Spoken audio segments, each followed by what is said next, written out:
Hello friends, welcome back to your channel Divya classes.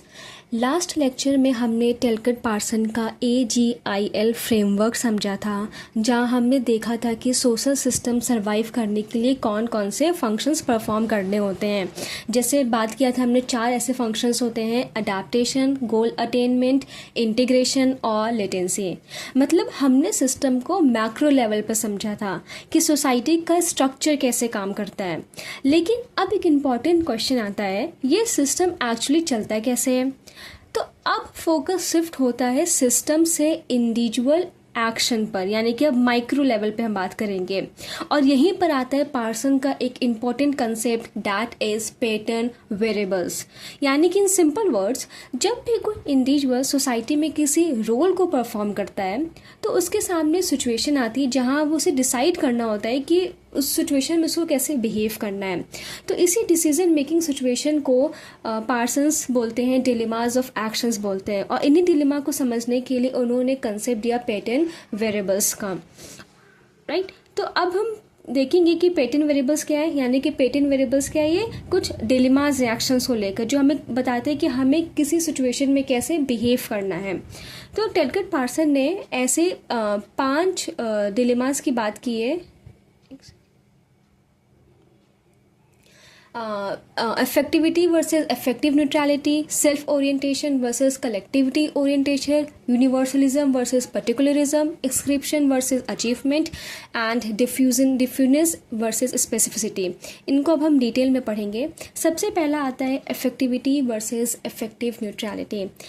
देखिए, इस dilemma का कोर इशू ये है कि किसी रोल रिलेशनशिप में एक्टर कितना अपना इमोशनल इन्वॉल्वमेंट शो करता है। यानी कि इफेक्टिविटी का मतलब है कि इंडिविजुअल अपने इमोशंस को ओपनली एक्सप्रेस कर रहा है, और जो इंटरेक्शन है वो इमोशनल बेसिस पे कर रहा है, जैसे हम पर्सनल रिलेशनशिप में देखते हैं। ऑन दी अदर हैंड, अगर हम बात करें कि अगर एक्टर अपने इमोशंस को कंट्रोल कर रहा है, एक ऑब्जेक्टिवली बिहेव कर रहा है, डिसिप्लिन्ड होके टास्क ओरिएंटेड मैनर में एक्शन परफॉर्म कर रहा है, तो हम उसमें पाएंगे इफेक्टिव न्यूट्रलिटी, जो कि हमें प्रोफेशनल रिलेशंस में देखने को मिलता है। फॉर एग्जाम्पल, अगर हम देखें डॉक्टर पेशेंट रिलेशनशिप में, डॉक्टर से एक्सपेक्ट किया जाता है कि वो इमोशनली डिटैच रहे, ताकि वो ऑब्जेक्ट मतलब एक एक्यूरेट डायग्नोसिस कर सके, एक इफेक्टिव ट्रीटमेंट कर सके।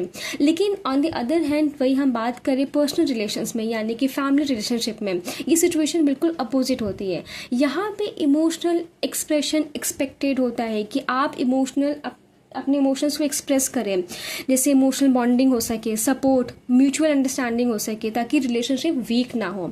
तो ये बताते हैं इफेक्टिविटी वर्सेस इफेक्टिव न्यूट्रलिटी, कि हमें अफेक्शंस से इन्फ्लुएंस हो, कि इमोशन से इन्फ्लुएंस हो, कि हमें इंटरैक्ट करना है या फिर हमें इमोशनल न्यूट्रल होकर रहना है।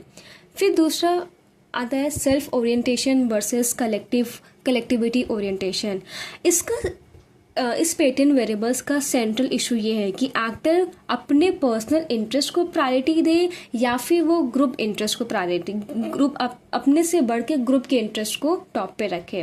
तो सेल्फ ओरिएंटेशन का मतलब है यहाँ पे एक्टर्स अपने पर्सनल गोल्स और बेनिफिट्स को प्रायोरिटी देता है। जबकि कलेक्टिविटी ओरिएंटेशन में क्या होता है, यहाँ पे एक्टर ग्रुप के वेलफेयर और उसके इंटरेस्ट को अपने पर्सनल गेन से ऊपर रखता है।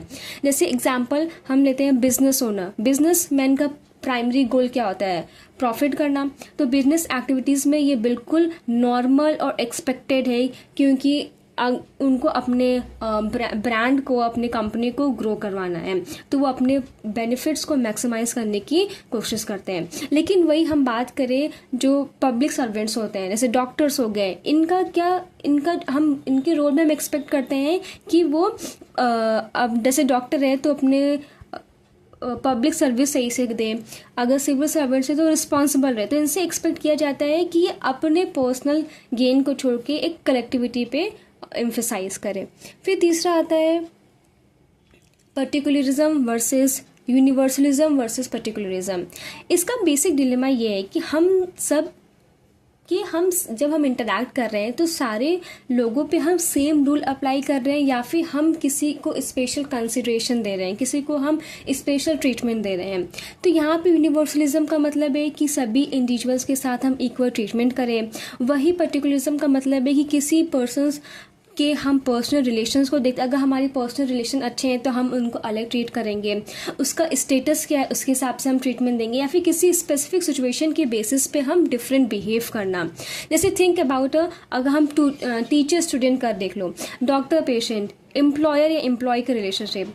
तो यहाँ पे अगर एक टीचर से एक्सपेक्ट किया जाता है कि अगर वो एग्जामिनेशन कॉपी चेक कर रहा है तो वो जो अगर दो बच्चों ने सेम आंसर लिखा है तो दोनों को एक ही बेसिस पे मार्क करें। ये नहीं कि उसका फेवरेट बच्चा है तो उसको अलग ट्रीटमेंट दें। लेकिन अगर हम पर्सनल रिलेशनशिप की बात करें, जैसे mother child, husband wife, best friends, इसमें पर्टिकुलरिज्म परमिशेबल है। फिर आता है हमारा एक्सक्रिप्शन वर्सेस अचीवमेंट। ये डिलेमा हमें बताता है कि हम पर्सन को, जो में सामने वाला जो पर्सन है, उसको हम उसके एस्क्राइब्ड कैरेक्टर्स पे हम जज करें या अचीव्ड कैरेक्टर्स पे। तो यहाँ पे एस्क्राइब्ड कैरेक्टर्स क्या होते हैं? वो जो हमें बाय बर्थ मिलते हैं, जिसमें हमारा कोई कंट्रोल नहीं होता है, जैसे कि कास्ट, जेंडर, रेस या फिर family background, social background. On the other hand achieved characters वो होते हैं जो हमें अपनी मेहनत के थ्रू या फिर परफॉर्मेंस अर्न करते हैं, जैसे एजुकेशन, जॉब, स्किल्स। तो ट्रेडिशनल सोसाइटीज़ में क्या देखा जाता था कि लोग वहाँ पे एस्क्राइब्ड आइडेंटिटी के बेसिस पे जज करते थे, लेकिन मॉडर्न सोसाइटीज़ में एक्सपेक्ट किया जाता है कि आप दूसरों को उसकी काम और परफॉर्मेंस के बेसिस पे उसको इवेलुएट करें। फिर लास्ट है स्पेसिफिसिटी वर्सेस डिफ्यूजनेस। इसका मेन इशू है कि सोशल रिलेशनशिप का स्कोप कितना हमें लिमिटेड रखना है, हमारा जो रिलेशनशिप है उसको लिमिट में रखना है या फिर हम उसको ब्रॉड में रखना है। तो लिमिट का मतलब यहाँ है कि हम एक पर्टिकुलर पर्पस तक लिमिट रखें, क्योंकि यहाँ पे क्या होता है, रोल बहुत सही से क्लियरली डिफाइंड होते हैं और हम उस रोल के बाहर नहीं जा सकते। जैसे डॉक्टर और पेशेंट के रिलेशनशिप की बात करें तो यहाँ पे सिर्फ प्रोफेशन से रिलेटेड ही रोल रहेगा कि हेल्थ तक ही सीमित रहेगा। लेकिन अगर डॉक्टर पर्सनल फेवर मांग रहा है तो ये इनएप्रोप्रिएट कंसिडर किया जाएगा। वैसे ही डिफ्यूज रिलेशनशिप में क्या होगा, यहाँ पे इंटरैक्शंस वाइड रेंजिंग होता है और यहाँ पे सिर्फ एक पर्पस तक लिमिटेड नहीं होता है। यहाँ पे रूल्स फ्लेक्सिबल होते हैं और एक्सपेक्टेशंस मल्टीपल होते हैं। जैसे हस्बैंड वाइफ, फ्रेंड्स के बीच में इमोशनल हो गया, इमोशनल इंटरैक्शंस होते हैं, फाइनेंशियल, पर्सनल, सब टाइप के इंटरैक्शंस होते हैं। तो ये रहे पार्सन्स ने पैटर्न वेरिएबल्स के बारे में बात किया। अब तो पैटर्न वेरिएबल्स हमें क्या बताते हैं कि ये सोशल एक्शन जो हम लास्ट लेक्चर में देख चुके हैं, सोशल एक्शन क्या होता है। तो ये सोशल एक्शन जो होता है वो वैल्यू बेस्ड चॉइसेस होती हैं, कुछ ऑल्टरनेटिव्स होती हैं कि इसमें से आपको उस डिलेमा को अवॉइड करना, चूज़ करना है आपको कि उस इंडिविजुअल्स का बिहेवियर है वो सोशल नॉर्म्स के अकॉर्डिंग ही गवर्न करें। ये साथ ही साथ हमें ये भी बताते हैं कि जो सोसाइटी कैसे ट्रेडिशनल से मॉडर्न वैल्यूज़ की तरफ शिफ्ट कर रही है। कैसे ट्रेडिशनल सोसाइटी में हमने देखें कौन सा बिहेवियर पाया जाता है, पर्टिकुलरिस्ट, एक्सक्रिप्टिव, लोगों के बाय बर्थ हम कैरेक्टर्स पे जज करते हैं, इफेक्टिव होते हैं और डिफ्यूजिव होता है।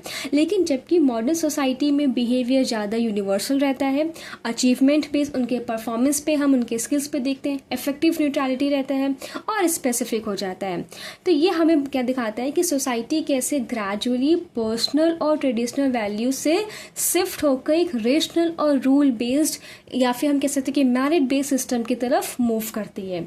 तो हमने जितने भी जो इम्पोर्टेंट जो मेजर कंसेप्ट है टिलकर्ट पार्सन्स ने दिए थे वो सब हमने डिस्कस कर लिए हैं। Okay, thank you.